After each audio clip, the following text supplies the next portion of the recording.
Здраво на сите! Мојот денешен гостин е магистар Никола Настовски, актер и доцент на Факултетот за драмски уметности при УКИМ.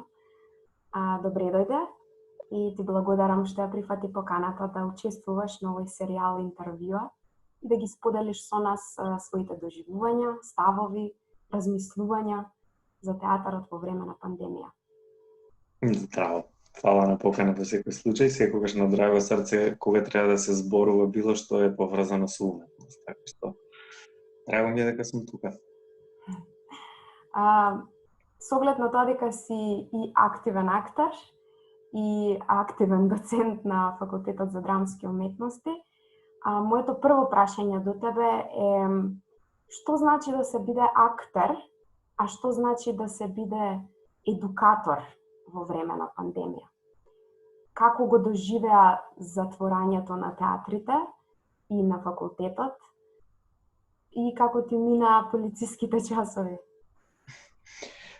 Се сеќавам дека точно последниот ден пред да се пред официјално да не стават на пауза, имавме час со студентите и сите беа во некаква си блага паника дека е известно веќе дека ќе се случи сето тоа затворање.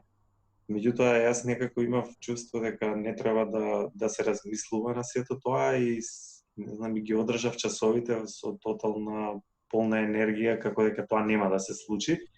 Иако подоцна истиот ден веќе имаше по сите портали и сите вестници дека веќе тоа е официјално и како беше тоа би се чини 14 март, дека веќе ние прекинуваме со настава, дека прекинуваат театрите со проби, дека веќе нема театарски представи и сето тоа.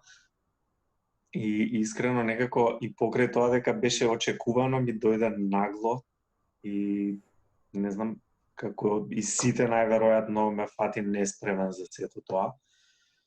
Меѓутоа, не знам како тргна цела таа ситуација, првата недела беше супер. Првата недела си викаш добро, конечно време малку да си посветам на себе си, немам работни обврски, немам проби, никој не очекува од мене дека треба да правам било што, не треба да одам никаде, не треба да се видам со никој, онака недела дена да се седиш дома и да си го посветиш цело време на светот само на себе си. И тоа траеше недела дена и беше супер, после тоа почнуваш и сега што? Сега си го посветив цело време на светот, ми беше убаво, си ги средив мислите во главата и сега каде? И најверојатно тоа беше цела ситуација со цел свет, а не само со мене. Меѓутоа, кога си затворен во сопствениот дом, тоа си го доживуваш дека само тебе ти се случува и на никој друг. И помина таа недела и јас веќе почнав да размислувам што треба да се прави. Дека треба нешто да се прави, не може едноставно ние само да седиме дома и да, не знам, да гледаме серијали. И уште пред да имаме официјална дозвола и барање од универзитетот дека треба да се префали наставата онлайн, јас веќе ги исконтактирав студентите и веќе бевме договорени дека ќе почнеме со некакви онлайн часови. Секој случај ги информирав и надлежните од мојот факултет.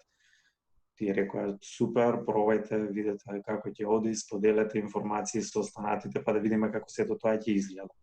Искрено јас немав никаква првична перцепција за тоа како ќе изгледаат тие часови. Реков дека ќе одам чекор по чекор. Првиот чекор беше да се собереме.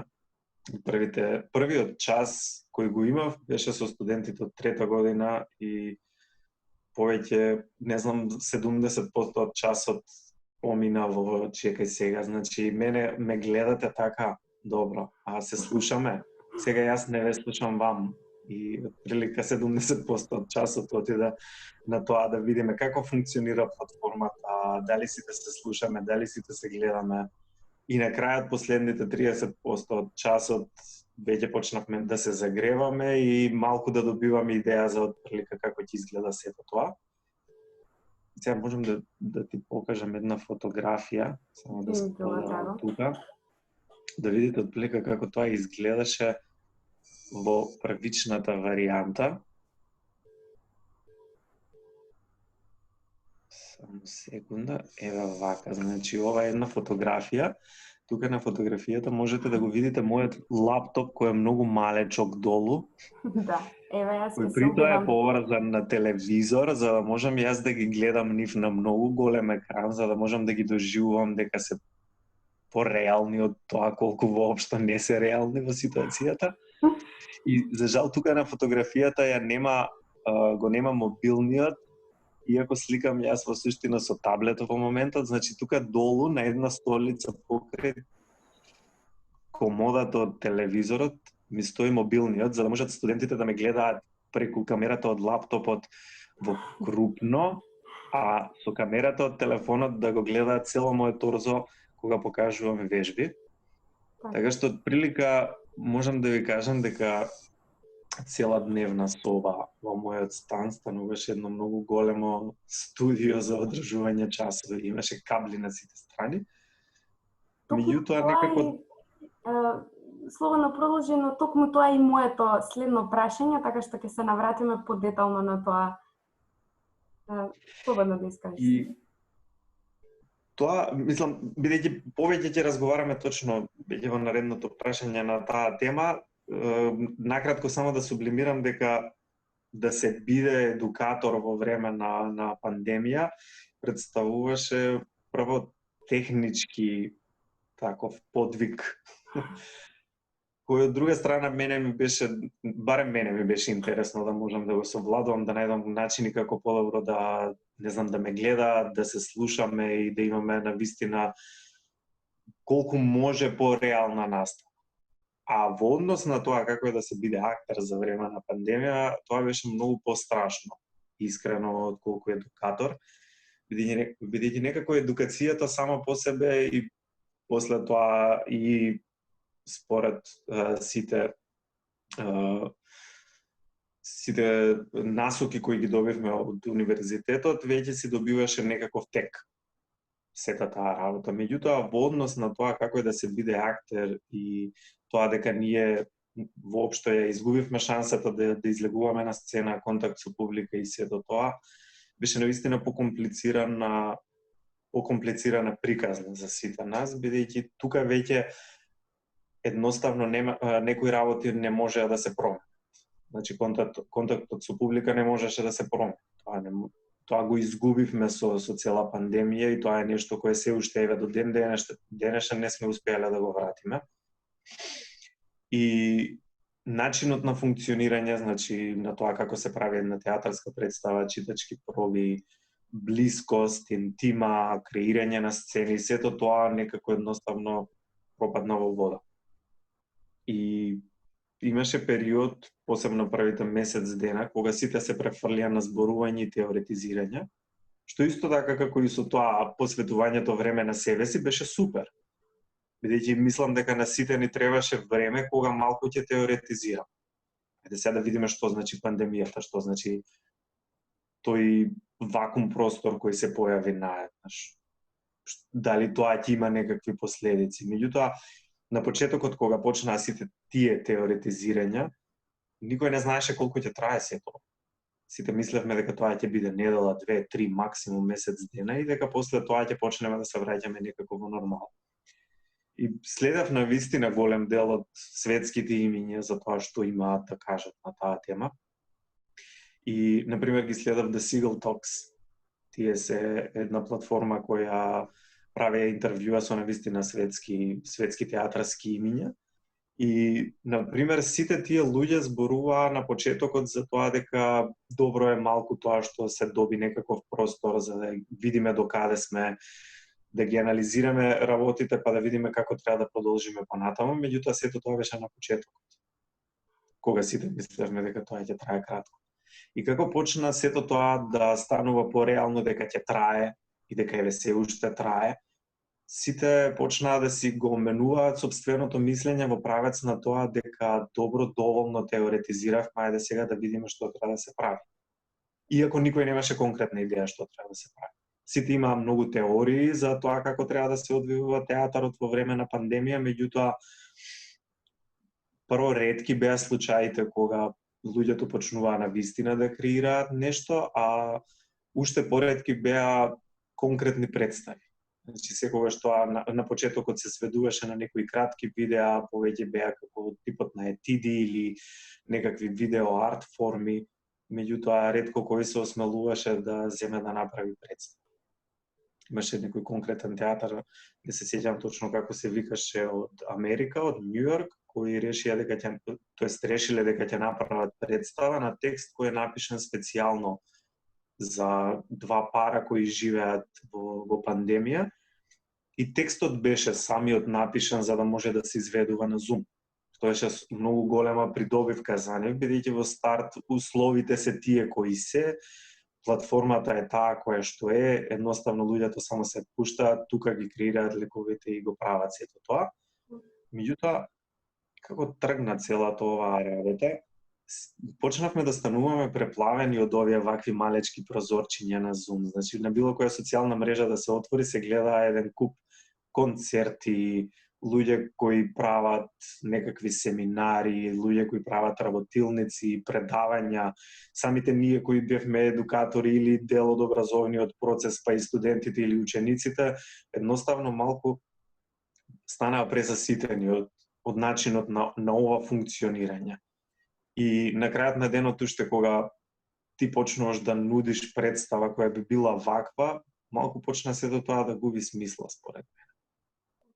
И така се најдов за среќа во една мала театарска трупа која се вика The Wonderland Theatre, и решивме дека ќе правиме нешто кое ќе биде наш израз на креативноста. Не знаевме на самиот почеток што точно треба да биде. Ги пробавме сите варијанти кои некој до тогаш ги имаше пробано. Пробавме некакви си видео арт, кратки форми. Пробавме да видиме како ќе изгледа тоа ако оди на Zoom, еве бака како интервјуто со тебе, и почнавме да ги откриваме сите проблеми кои си ги носат овие платформи. Стабилноста на интернетот, дека едноставно не можеш да се потпреш. Бидејќи во театар некогаш се потребни брзи реакции. Да. Јас се сеќавам дека имаше една реплика која требаше да ја кажам во многу точен момент и во суштина да ја прекинам Драгана.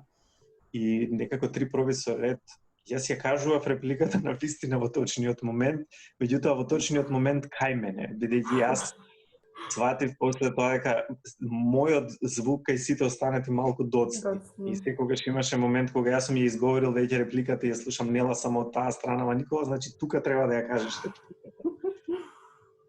Почнуваш да сваќаш дека тоа се тие технички проблеми на кои се наидува кога нештото треба да биде во живо, и тоа е проблемот кој не можеш да го надминеш туку така едноставно. Мислам, не знам што требаше да земам, да си наместам оптички интернет, иако и тоа за време на пандемија најверојатно било некој голем ризик. Да.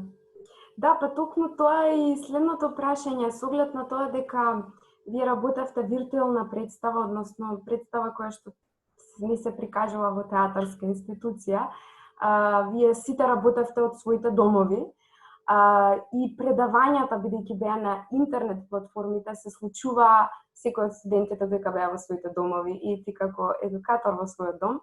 Она што ме интересира е како приватниот простор го претвори во работен простор. Како се случува таа трансформација, како се одвива таа трансформација на приватен во работен простор и кои се предностите, кои се недостатоците да се работи во приватниот простор? Недостатоци има многу. Првично е ова кој го зборував со интернетот, значи стабилноста на интернет конекцијата беше од најголемо значење, бидејќи имаше денови, например, кога интернетот беше на вистина лош и во тие денови просто самата настава губеше многу од тоа што треба да биде, бидејќи на 15 минути ти се прекинува врската, само што си почнал некоја вежба и си ги довел студентите во некаква си концентрација и наеднаш паѓа интернет. И ти имаш момент кога стоиш пред празен компјутер, гледаш во некои сиви екранчиња и чекаш да се врати, и само што се вратил, треба да се продолжи вежбата од некаде, меѓутоа некои студенти веќе заминале малку понапред, бидејќи кај нив интернетот бил во ред. И тоа беа, например, недостатоците. Меѓутоа, позитивната страна на едукативниот процес од дома беше тоа што си дома. Мислам, на крајот на денот си дома, си во удобноста на собствениот дом. И моментот на тоа дека не знам, ја имаш цела библиотека која ти е тука, ако ти треба некоја книга или во моментот си викаш, чекајте сега ајде да пробаме на пример со овој текст, си земаш книга од библиотеката и веднаш ја имаш тука. Не дека тоа не можам да го правам на ФДУ, меѓутоа таму библиотеката е друга просторија, па треба да се излезе и сето тоа го нарушува часот, а тука е само дел од секонд. Или моментот на тоа дека сега, например, треба да пуштиме некое видео или треба да се изгледа нешто и тоа наеднаш станува едноставно само со споделување на екран. А доколку тоа треба да правам некаква презентација на ФДУ, тоа е пуштање проектори, испуштање платна и слични работи. Така што тие се некои се придобивки во однос на сето тоа. Меѓутоа, најголемата загуба е во однос на квалитетот на настава, бидејќи тоа не можеме да не го оспориме дека наставата губи од квалитет, бидејќи ние работиме со чувства, работиме со интима, работиме со конкретно поврзување на студентот со професорот во моментот, креирање на слобода на глас, креирање на слобода на изразување во моментот, и тоа е нешто кое не може туку така едноставно да се замени. Пробувавме на сите начини да го доближиме максимално колку што може до реалното, меѓутоа секогаш тука имало некаква задршка. Така што вежбите повеќе се сведоа на дикција, точно изговарање и правилно изговарање на конкретни гласови, некои брзозборки, техники на дишење, бидејќи исто така имаше проблем, например, со голем дел од студентите, кога часот ќе биде во 9 наутро и јас треба да ги натерам да викаат, па имаат комши, па имаат луѓе кои дома спијат и не е исто како во театар, каде што можеш да викаш колку ти душа сака и никој никогаш нема да ти рече дека му пречиш. Така што, например, да речеме дека со студентите со кои сум имал најрано часови во текот на денот, секогаш сме ги избегнувале вежбите кои се со многу голема јачина и волумен на глас. Сме се посветувале повеќе, например, на конкретни вежби на дишење. Така што имало една цела... Претпоставувам дека тоа подразбира дека наставната програма мораше да се прилагоди на интернет платформите, мораше да претрпи некои промени и сето она кое што било испланирано за тој семестар да се одвива на сцена, сега мора да се реорганизира за да се одвива на интернет платформите, така? Во секој случај, да. Мислам дека првите часови, да речем првите 2-3 часа со секоја година, поминаа во духот на тоа како си биле на ФД. Меѓутоа и студентите и јас мислам дојдовме до истиот заклучок дека едноставно некои работи не функционира. Дека некогаш кога треба да се прави некоја вежба, например колективно, се создава само една какафонија од гласови која воопшто не звучи хармонично и нити јас можам некого да чујам поединечно дали добро прави вежбата или не. Туку едноставно само е тоа некој непријатен звук за слушање и почнавме да ги избегнуваме сите тие колективни вежби, повеќе преминуваше на нешто индивидуално и да речеме кога се правеше индивидуално сите останати ги исклучуваа микрофоните, постануваше само тој кој треба да се чуе и слични такви работи, што значеше дека например треба многу повеќе време за една вежба отколку тоа кога би го работеле во живо. Така што голем дел од програмата претрпе измени. Меѓутоа, секогаш се бараше начини како да се покрие секој еден аспект кој треба да се сработи, меѓутоа само од малку поинаков аспект. Да, тоа секако значеше многу повеќе работа за сите нас кои бевме од оваа страна на едукативниот процес, за да бараме други начини, алтернативни начини како да се завршат вежбите сепак, меѓутоа на еден поинаков начин, но на крајот на денот тоа е нашата професија, нели? Треба да бидеме во чекор со времето, а во моментов времето вика дека се треба да биде вака, така што нашиот чекор се насочува само во тој правец. Да, и од тука и ми се раѓа прашањето која е важноста да се предава во период на пандемија, да не се стават студиите на пауза, туку буквално да се предава и да се биде во контакт со студентите. Дали е тоа неопходно во овие времиња? Дали го чувствуваше како една неопходна задача на едукаторот? Па, како што кажав уште првично, дека јас уште пред универзитетот да даде наредба дека семестарот преминува на онлайн настава, веќе ја покренав иницијативата со студентите од просто таа причина, дека едноставно ми се виде безсмислено да не правиме ништо. Ми се виде безсмислено, бидејќи веќе ние сме поминале месец и пол од семестарот и она кое се морам да се навратам малку наназад е многу битно за мојот предмет е тоа што техника на глас се занимава со доведување на гласот во одредена форма. Сега ние, значи, од почетокот на семестарот сме почнали и сме ги довеле гласовите во некаква форма после месец и пол. И ми се виде многу залудно потрошено време ако тој месец и пол пропадне во вода.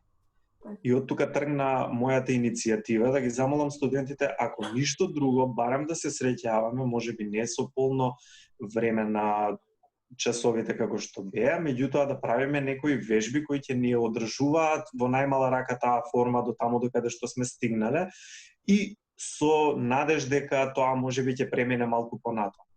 Од тука тргна сето тоа и после тоа веќе официјално се донесоа тие одлуки дека веќе тоа е онлайн настава, иако имаше многу проблеми и полемики во однос на практичните предмети, меѓутоа јас сметав дека навистина треба да се работи, бидејќи алтернативата на неработењето беше неправење ништо. А тоа неправење ништо се сведуваше навистина на неправење ништо, бидејќи ние бевме со рестрикции на движење, значи не можеше да се излегува надвор, имавме полициски час голем дел од времето, така што едноставно сите бевме затворени дома. Дури во одреден стадиум самите студенти почнуваа да бараат да имаме часови, бидејќи нив почна да им станува досадно. И најверојатно тоа беше сосема логично и нормално последователно развивање на настаните, затоа што и нив им стана досадно дома и сватија дека подобро да се работи отколку да не се работи. Иако имаше многу негодување на самиот почеток, морам да признам, и не беше тоа негодување дека работиме, туку беше од начинот на тоа како се работи, дали тоа ќе биде со истиот квалитет, дали ќе наставата ќе претрпи голем удар или нема да претрпи голем удар. Но јас од секогаш сум бил во животот и се надам дека така и ќе останам под каузата дека треба да се проба, а не да се теоретизира. И затоа секогаш викав ајде да пробаме. Да имаме месец дена настава, па после тоа ќе седнеме, ќе разговараме да видиме каде се проблемите, што треба да се промени, како треба да се промени, како да изнајдеме начини за сето тоа да биде подобро и да функционира за сите. И кое е твоето мислење вака гледано наназад на овој семестар? Дали на овој начин на едукација опаднаа критериумите за настава, затоа што е добра и квалитетна настава? Дали може да се спореди, дали е на исто ниво со наставата во живо? Кои се разликите? Вака мислам ти досега и наброја доста од нив, но ева кога би можеле да сублимираме. Ако треба да сублимирам, тогаш во однос на критериумите не мислам дека опаднале, меѓутоа мислам дека се промениле. И тоа е сосема нормално. Не мислам дека можат да важат истите критериуми за наставата во живо, како и за наставата која е онлайн. Меѓутоа, дали наставата претрпела? Да, претрпела и тоа е сосема нормално. Значи, секоја промена носи одредени последици. Меѓутоа, дали тие последици го надвладеуваат моментот на тоа дека треба да се работи, не мислам дека тоа се случува, бидејќи сепак и покрај сите загуби кои ги претрпела наставата, не сметам дека наставата требало да биде прекината. Бидејќи имаше и такви полемики во однос на идеи, дека треба да се стави семестарот во мирување, дека можеби треба да продолжиме со 9-ти семестар. И мислам имаше многу различни идеи во однос на сето тоа, меѓутоа јас секогаш бев за идејата дајте да го користиме овој период сега. Тоа не значи дека после тоа не можеме ние да ги носиме истите одлуки. Меѓутоа не можеме да го вратиме времето назад, значи да го користиме времето додека е сега. Па ако видиме на крајот на семестарот дека тоа не функционирало, тогаш можеби ќе дадеме 9-ти семестар. Јас не викам дека во моментот кога ќе се создадат услови нема да се обидам да го надополнам сето она кое сме го изгубиле. Нормално дека ќе се обидам да го надополнам тоа, бидејќи јас и тоа им кажав и на крајот дека ние ќе ги правиме сите вежби, дека ќе ги тераме часовите, меѓутоа дека самото полагање во однос на мојот предмет техника на глас дека нема да биде онлайн. И тоа не се ни случи. Значи, ние тргнавме еден краток период со некакви подготовки за да правиме испит во живо, меѓутоа тогаш почнаа бројките да се креваат повторно нагоре во однос на заразени и бевме приморани да прекинеме. Но сето тоа го оставивме за септември, така што во однос на мојот предмет се уште ниту еден студент нема полаган испит, бидејќи тоа сите се договоривме колективно дека сакаме да го правиме во живо. Кога ќе се создадат услови. Така што се надеваме дека во септември ќе се создадат услови за тоа и тогаш сепак со припазување на сите мерки кои се дадени, сета таа физичка дистанца и маски и се така како што треба, меѓутоа друго е кога тоа ќе го направиме во живо. И тука мислам дека го одговарам и прашањето на тоа што сметам дека губиме, што сметам дека добиваме. Пример, сметам дека многу би изгубиле ако јас сега само ги натерам да ги направат вежбите онлайн и да речеме дека тоа било некаков испит.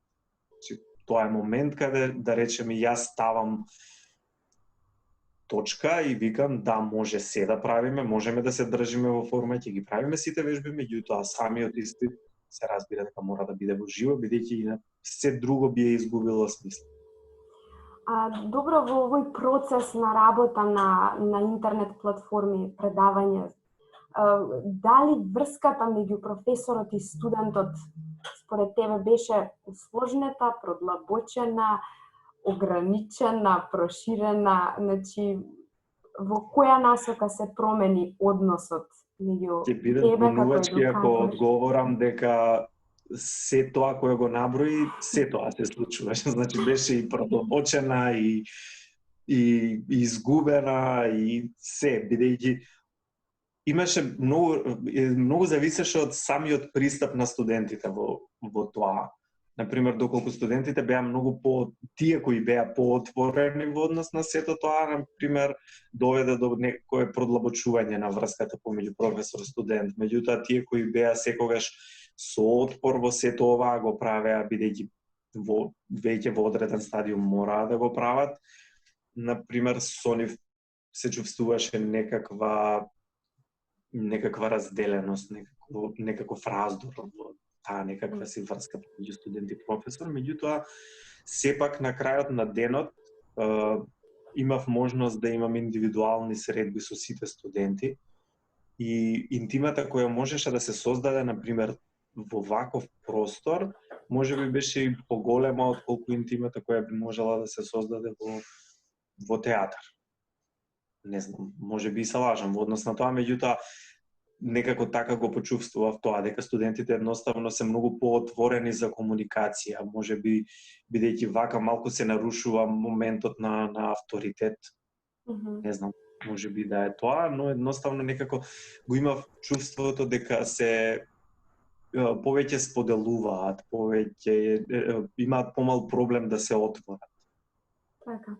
И еве во тоа отварање, што споделуваат своите студенти до таму, докаде што смееш да споделиш, се разбира генерално, како тие се прилагодуваа на овие нови услови на работа, кои беа нивните можности, пред се технички, кои беа нивните очекувања од оваа настава, од овој семестар и кои беа нивните стравови и фрустрации во текот на овој процес на предавање на интернет платформа? Па главните стравови беа дека тие ќе добијат онака тие како што го објаснуваат тоа, дека ќе добијат некаков таков тип на настава и дека тоа нив ќе им се смета за завршена работа и дека тие би изгубиле во суштина многу. Меѓутоа секогаш ги уверував дека јас прво пред себе си нема да си дозволам да добијат таков тип на настава и колку само да ја протуркаме оваа работа и да заврши овој семестар и да заборавиме дека некогаш постоел. Дека секогаш јас ќе се залагам на тоа навистина да се прават работите до таму докаде што може, А сето тоа кое не можеме, ќе го оставиме за тие подобри времења кога ќе можеме да се видиме. И така и се случуваше во текот на целиот семестар. И од време на време имавме часови кога едноставно само решававме дека нема да правиме ништо, туку едноставно ќе ги продискутираме работите за да видиме до каде сме стигнали. Да видиме кои се нивните проблеми, да ги изслушам сите работи кои тие имаат да ги кажат, за да можеме да функционираме многу подобро. Бидејќи има многу проблеми, тоа е сосема нормално. Среќа, например, сите студенти имаа некаков технички уред со кој можат да се поврзат на интернет. Тоа беше позитивната страна, меѓутоа имаа проблеми со конекција на интернет, како што се разбира имав и јас. Имаше, например, студенти кои едноставно за време на целата пандемија се повлекле во некои рурални средини каде што интернетот бил многу лош или зависеле само од дата конекција и тоа значеше дека некогаш на крајот на месецот, последната недела дена, едноставно воопшто немаат интернет и немаат можност да се поврзат на тие часови. Така што сите тие работи беа земени во предвид и воопшто на никогаш не му се замери дека тоа нешто се случува. Иако сигурно имало ситуации кога студенти го злоупотребувале тоа, меѓутоа морам да кажам дека тоа не било, барем јас не сум го препознал или не било често. Така што доколку било често, најверојатно ќе било проблем. Меѓутоа, како што реков, имаа желба да доаѓаат на часот.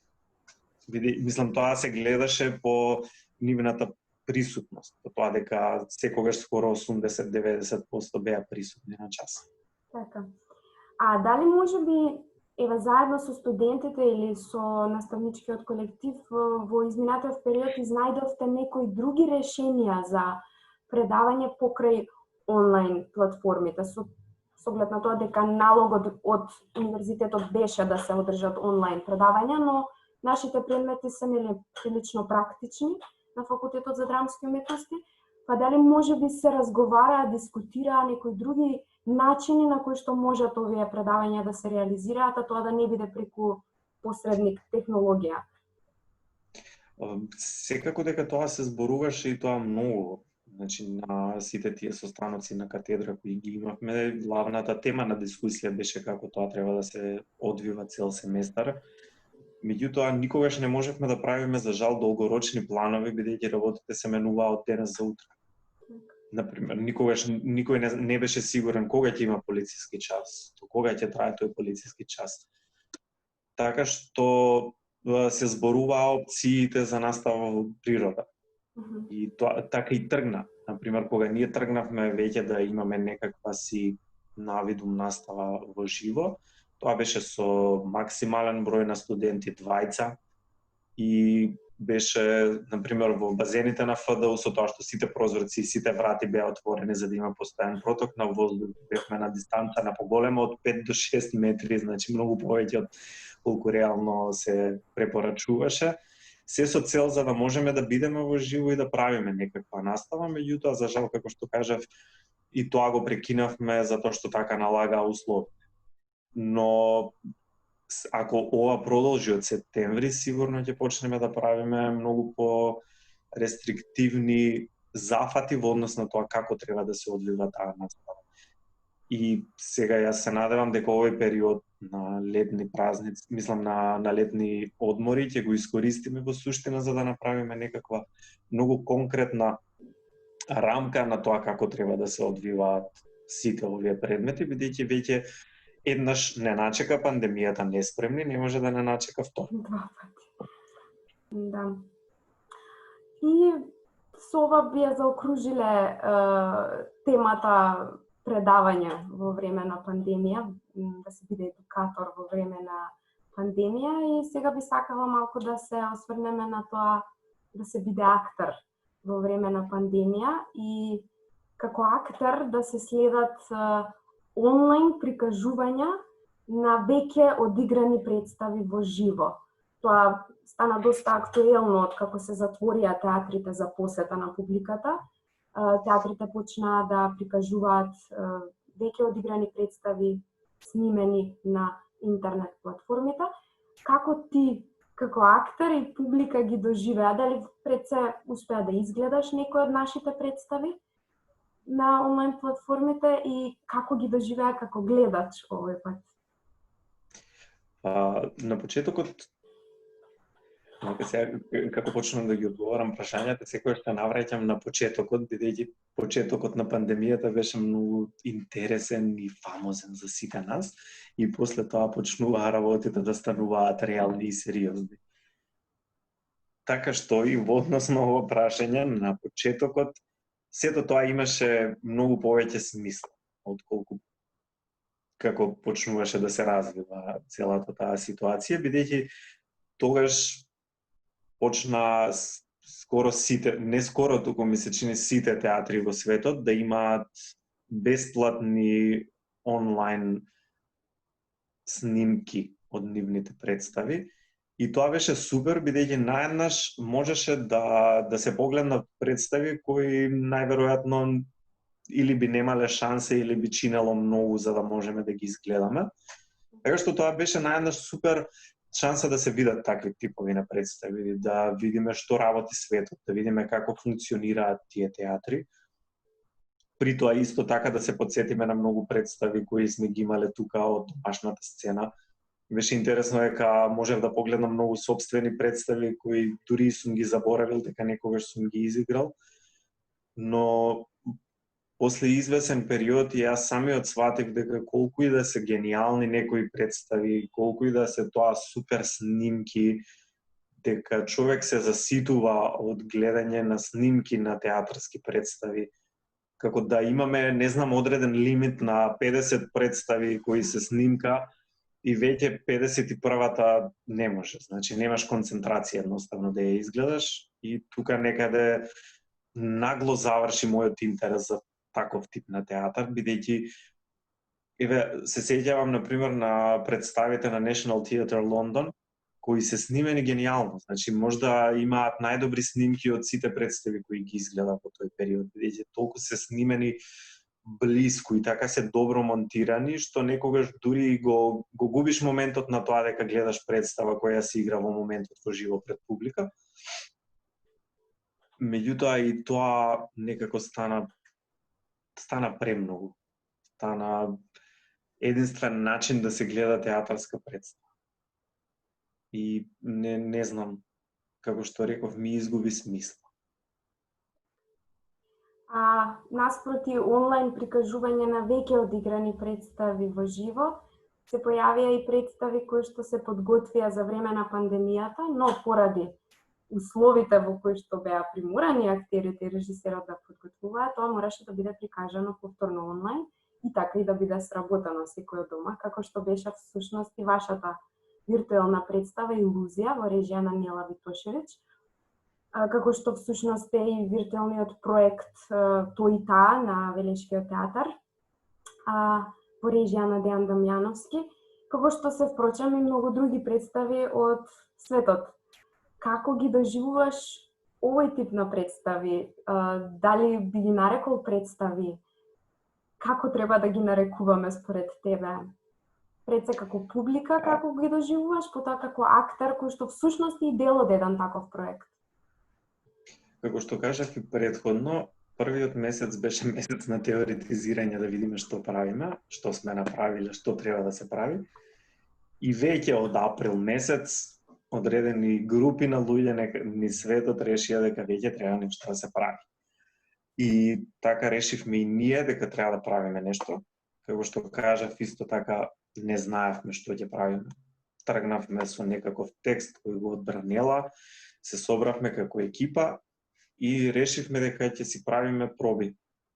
Секој ден од како ќе почнеше полицискиот час, тоа беше обично во зависност од дали беше викенд или работни денови, после 7 или после 8 сатот навечер, си се собиравме на Zoom, вака како со тебе, и си правевме еден сосема легитимен театарски процес, со делење на парчиња, читање текст, анализирање на текст, анализирање на ликови, анализирање на ситуации. Значи, буквално идентично исто како што треба тоа да се прави во театар, со тоа што можам да признам дека позитивната страна на работењето на, тоест имање читачки проби на Zoom, беше тоа што јас секогаш ги раководев Zoom состаноците, значи бев домаќинот на состаноците, така што јас го споделував текстот, го споделував екранот од мојот компјутер со останатите и така го гледавме сите текстот, истиот текст во истиот момент. И самите забелешки ги пишувавме од страна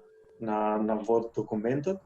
И тоа беше супер, бидејќи фокусот беше толку многу голем на целата екипа на текстот, што не знам, многу ретко тоа се доживува на проба во театар. Некако цел фокус да биде на вистина само кон едно нешто и тоа сите го искоментиравме дека е многу позитивна работа на ваквиот тип на процеси.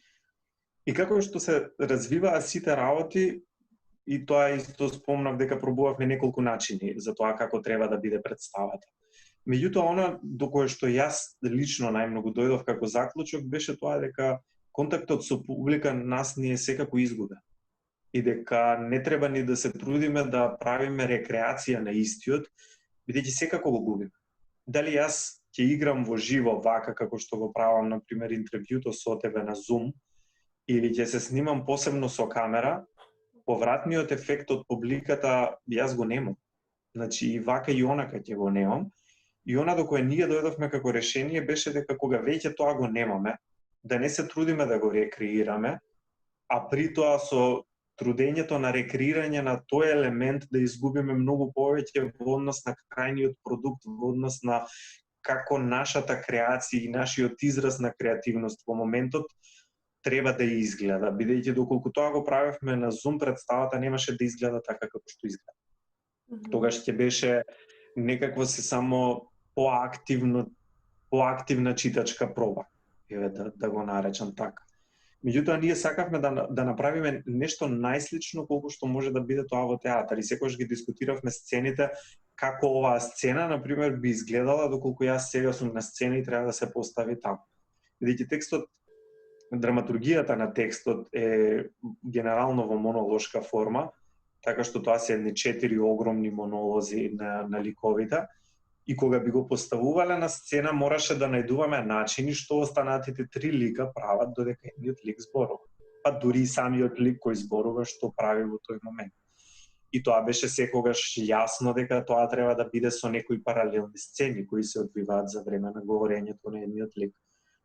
И затоа решивме дека доколку тоа би го правеле само преку Zoom платформа, ќе ги немаме тие паралелни сцени. Ја немаме цела таа паралелна приказна, магијата која театарот ти ја дава да правиш многу работи паралелно на сцена.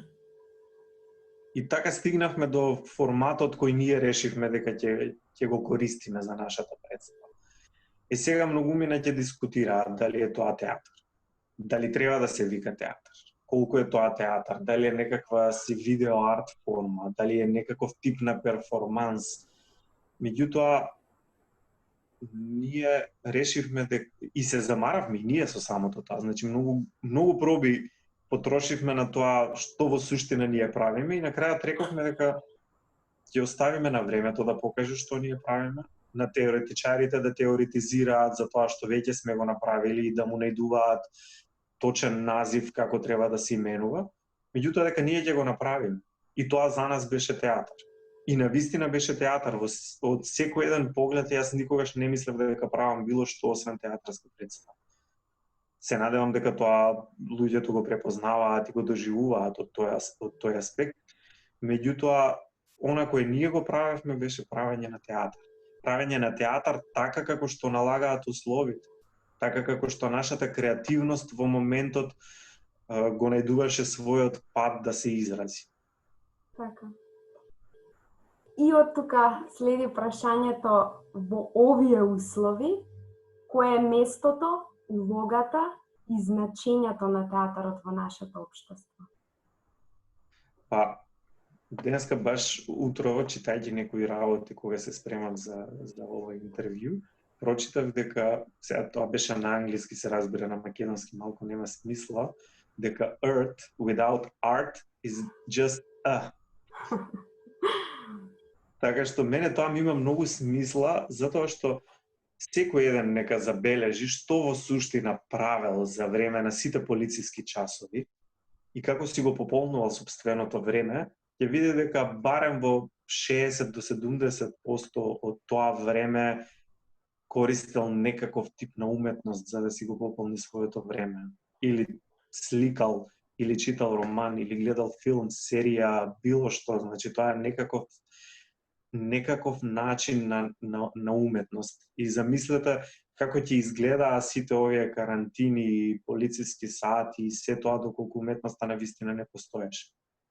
Така што сметам дека театарот секогаш си го наоѓал сопственото место и треба да си го наоѓа сопственото место без разлика на околностите. Еве, например, многу често зборувавме со студентите на тема на Шекспир, бидејќи во тие периоди постоеле многу пандемии од овој тип, например пандемијата на чума која што се случувала во периодот додека Шекспир живеел, некои од најголемите драми како Макбет или Бура или Зимска приказна ги напишал за време на карантини. Заради тоа што во тој период тоа било уште пострашно од сега. Замислете, например, еден Шекспир кој немал никакви технолошки средства, бил затворен дома и единствено нешто кое што му останувало било да пишува и да креира. Значи, уметноста е многу битна во такви ситуации за задржување на чистотата на духот, на тоа да не спобудалиме сите од седење дома. Искрено, мене, например, сите тие проби и креирањето на илузии како театарски процес ми беше спас. Значи, се во текот на денот ми се вртеше околу тоа како треба сега јас да снимам некоја сцена или како треба да ја направам или кога би имале проба, како сето тоа ќе изгледа и ми беше навистина спас за тоа многу полесно да го претрпам цел овој период на затвореност и изолација. Така што театарот има битно место во светот и секогаш ќе си ја најде сопствената форма, ќе најде начин на како да се канализира цела таа креативна енергија. Така. Добро, според тебе, како би се справиле големите уметници од минатото, кои што те мотивирале, инспирирале, си учел од нив и си се развивал како актер, како тие би се справиле во оваа денешна ситуација на пандемија, но и со овие можности на некој начин технолошки, буквално во овие услови на ова наше општество, како би се справил еден Мерхојд, еден Гротовски, еден Станиславски? Па, многу често го слушавме моментот на тоа дека ние сме генерација која дочекува светска пандемија најспремна. И мислам дека ако ние сме биле најспремната генерација, некако се чувствувам дека малку сме потфрлиле во однос на тоа како сме дочекале пандемијава, бидејќи како најспремна технички подкована генерација, јас очекував дека многу повеќе работи ќе се случуваат. Меѓутоа некако како цел свет да потона во некаква летаргија и така, некако сите работи се случуваат многу споро. Не викам дека ништо не се случува, за среќа постоеле докази за тоа дека многу работи се случуваат низ светот, меѓутоа некако очекував дека многу повеќе ќе се случува.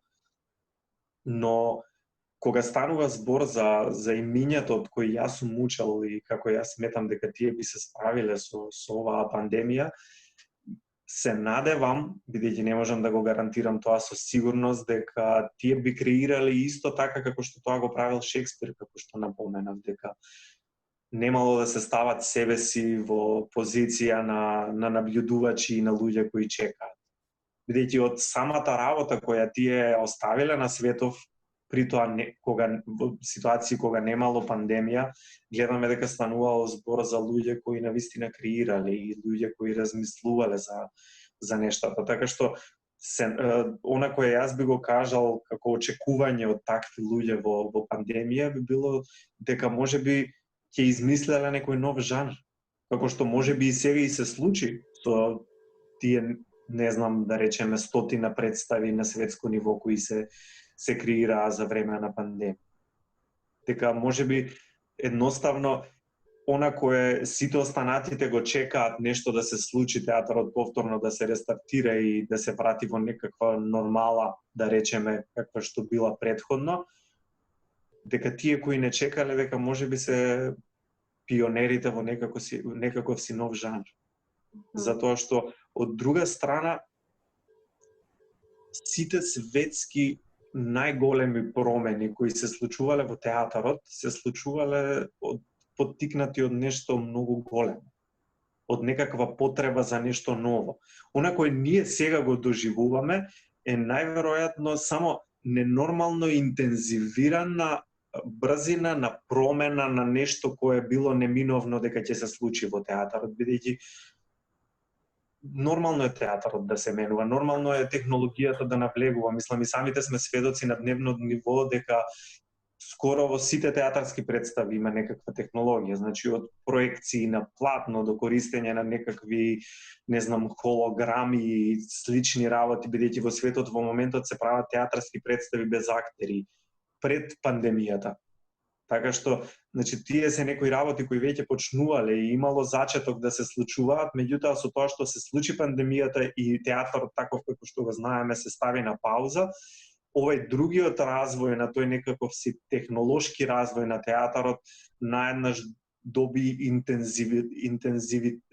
се интензивираше во смисла на тоа дека мораше да се случи тоа за да постои некаков тип на театар. И тоа е сосема нормално, мислам. Нормално е театарот да се менува. Театарот како што ние сега го знаеме, значи театар во кутија, е театар кој е колку? 200-300 години? Не знам ни јас точно да кажам колку. Меѓутоа, претходно тој тип на театар не постоел. Она кое што ние сега го знаеме како класичен театар, тоа е нешто кое порано не постоело. Например, кога би ги замислиле грчките трагедии така како што тие се случувале, на времето зборувам во античките театри, тоа сега од денешен аспект ние би рекле дека е некаков рецитал. Да. Меѓутоа, за време на тие представи во тој период, постоеле, например, сите тие со некакви си улични представи кои настапувале некаде по Панаѓури. И тоа во тој период било... И тоа било во тој период некаква си алтернатива, па после таа алтернатива станала нешто кое е класичен театар и така што нормално е. Можда сега, бидејќи, например, пандемијата не натера да ги проретчиме седиштата во публика, ќе не натера да излеземе надвор, можеби ќе не натери да ја напуштиме таа сцена кутија. Можеби ќе почнеме да се навраќаме на некои други корени на театарот, на нешто кое било повеќе со некаква ритуална вредност, играње на отворено и не знам, никој не знае каде ќе се одвива театарот, меѓутоа она кое што е со сигурност е дека театарот и да се рестартира таму каде што застанал нема да биде исти. Нема да биде тоа како што било претходно. И тоа исто така е нормално. И очекувано, бидејќи сите ние, да, и добро, бидејќи сите ние сме се промениле, мислам, веќе ова трае, сега сме кој 3 јули, а трае од 14 март. Така што тоа е долг период во кој ние сме имале простор да размислуваме, самите сме се промениле, можеби сме станале по-интровертни во однос на сето тоа, можда изолацијата не довела. И тоа сигурно ќе си донесе одредена последица во самиот процес. Јас навистина многу сакам да го доживеам што поскоро искуството, да речеме на тоа кога ќе треба да ја одиграме Макбет и кога ќе се собери истата екипа, а тоа е представа која сме ја играле претходно, да видам како тоа ќе изгледа сега. После толку многу месеци, после сите овие работи кои се случиле, да видиме дали тоа ќе биде иста представа. Не знам, тоа за некој друго интервју, од како ќе се случи, ќе правиме муа. Да, и ние дојдовме и до крајот на ова интервју, Никола, ти благодарам многу. За крај би сакала да ти оставам простор доколку се чувствуваш недоискажан во некоја тема поврзана со ова наша денешна тема, или можеби дали сакаш да испратиш некоја порака до театарот од постпандемскиот, до актерот од постпандемскиот театар. Она кое би сакал, например, да го додадам сега на крај е тоа дека кога ќе се најдеме во ситуација да бидеме наблюдувачи и од друга страна да го имаме изборот да бидеме активни учествувачи во нештото, секогаш треба да го одбереме тоа да бидеме активни учествувачи во нештото, бидејќи само така можеме да ги почувствуваме работите на сопствена кожа. Дали тоа секогаш ќе биде позитивно искуство, Не мора да значи. Меѓутоа ќе биде искуство, а искуствата се секогаш најбитни, така што така најдобро се учи. Например, од онај кој јас сега сум го поминал, да стои процес на креирање виртуелна театарска представа, јас сум научил многу. И сум се поставил себе си првпат после долго време во услови во кои и јас имам ненормално голем број непознати. Сето она кое сум го знаел за театарот и за креирањето представа и за театарскиот процес, наеднаш те става во некоја си нова средина, нова форма и те става во позиција да можеш да ги преиспитуваш сите работи од нула. А преиспитувањето на сите работи од нула доведува до некакви нови форми. И затоа и секогаш им го викам тоа на студентите, дека треба да се действува. Ние сме дел од професија во која действувањето е основата на нашата професија. Значи, ние како актери мораме да действуваме. Ако не действуваме, тогаш сме општи. А општоста во театарот е секогаш уништувачка. Било која театарска представа да е општа, било кој момент како актер во креирање на улога да биде општ. Тука нема ништо кое ќе ти ја помрдне душата, кое ќе те натера да почнеш да чувствуваш. Така што, тоа би било некаква си порака, да речеме, за тој постпандемски актер, дека треба да ја избегнува општоста во животот. Бидејќи општоста во животот само не доведува во ситуации да бидеме наблюдувачи, не треба да бидеме наблюдувачи, треба активно да учествуваме во помрднување на нештото од нова. Мислам дека ова е одличен крај на ова наше интервју. Ти благодарам многу што ја прифати поканата и што толку исцрпно ни ги сподели своите доживувања за театарот за време на пандемија. Фала многу. Ти посакувам успех со проектот кој си го започнала и навистина мислам дека е одлична идеја и дека ќе биде нешто кое ќе остане за понатаму, да се навратиме на тоа како сме размислували. Благодарам уште еднаш.